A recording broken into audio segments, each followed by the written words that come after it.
Bye forever. Narcissistic personality, a mental disorder, a specialist infinitist. Nice people don't necessarily fall in love with nice people. Certainly the most destructive vice, if you like, that a person can have, a Mormon pride, which is supposedly the number one of the cardinal sins, is self-pity. Self-pity is the worst possible emotion anyone can have, and the most destructive it is. So to slightly paraphrase that Wiley said about hatred, and I think actually hatred is a subset of self-pity and not the other way around. It destroys everything around it except itself. Self-pity will destroy relationships. It'll destroy anything that's good. It'll fulfill all the prophecies it makes and leave one only itself. And it's so simple to imagine that one is hard done by and that things are unfair and that one is underappreciated and that if only one had a chance at this, only one had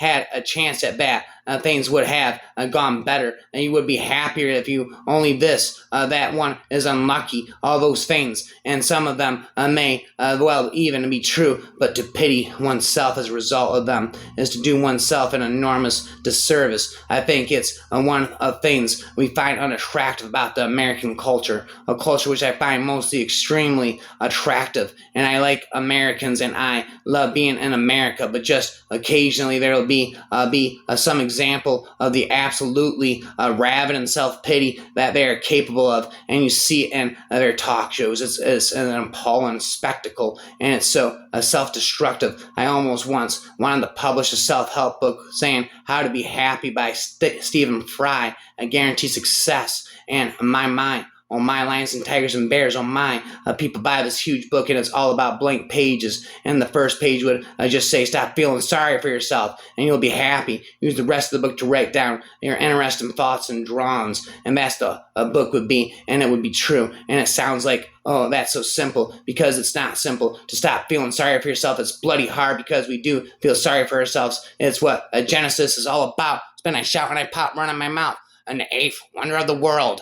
Andre the Giant, Mr. McMahon announces at the urinal. Mr. McMahon was truly a narcissist. Spit into this. The main condition for the achievement of love is the overcoming of one's narcissism. The narcissistic orientation is one in which one experiences as real only that which exists within oneself, while the phenomena in the outside world have no reality of themselves, but are experienced only from the viewpoint of their being useful or dangerous to one. The opposite pole to narcissism is objectivity. It is the faculty to see other people and things as they are objectively, and to be able to separate this objective picture from a picture which is formed by one's desires and fears. The greater the artist, the greater the doubt. A perfect confidence is granted to the less talented as a consolation prize. Love without sacrifice is like theft. The story was the most painful thing I ever spoke. It's about narcissism, which is a part of depression. The character has traits of myself. I really lost friends while spitting on that story. I became ugly and unhappy and just yelled at people.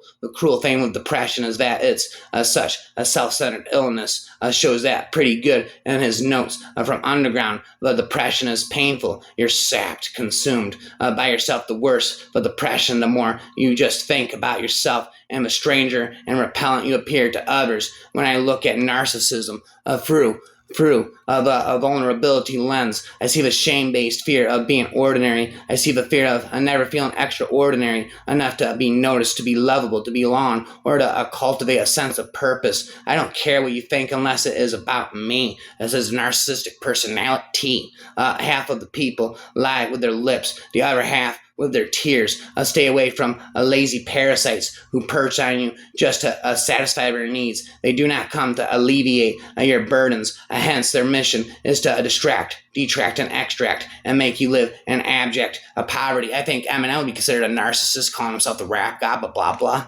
But these illustrations suggest four general maxims.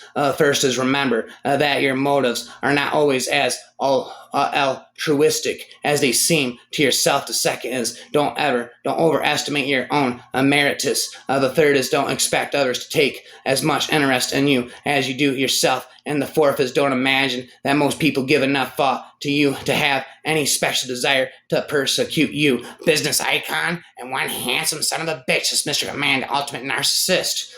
The faculty to think objectively is reason, the emotional attitude behind the reason is that of humility. To be objective to use one's reasons is possible only if one has achieved an attitude of humility, if one has emerged from the dreams of omniscience and omnipotence, which one has as a child. Love being dependent on the relative absence of narcissism requires the development of humility, objectivity, and reason. I must try to see the difference between my picture of a person and his behavior as is narcissistically distorted, and that person's reality as it exists regardless of my interests, needs, and fears. I think writers are the most narcissistic people. Well, I mustn't say as I like many of them. Many of my friends are writers, spitter forever. For the most part, people are not curious except about themselves. For some, life may be a playground to undermine the brainwaves of others, or simply a vain, glorious, a game within an armory of theatrics, illustrating only a bleak self-deception, haughty narcissism, and dim deficiency in empathy. Playing the victim role, manipulator portrays him or herself as a victim of circumstance or of someone else's behavior in order to gain pity, sympathy, or evoke compassion, and thereby get something from another. Karen and conscientious people cannot stand to see anyone suffering, and the manipulator often finds it easy to play on sympathy to get cooperation. Narcissism is a pridefulness. It's a deadly sin because you got to humble yourself and repent before God, blah, blah, blah. So, nah, da, da. Ka, ka.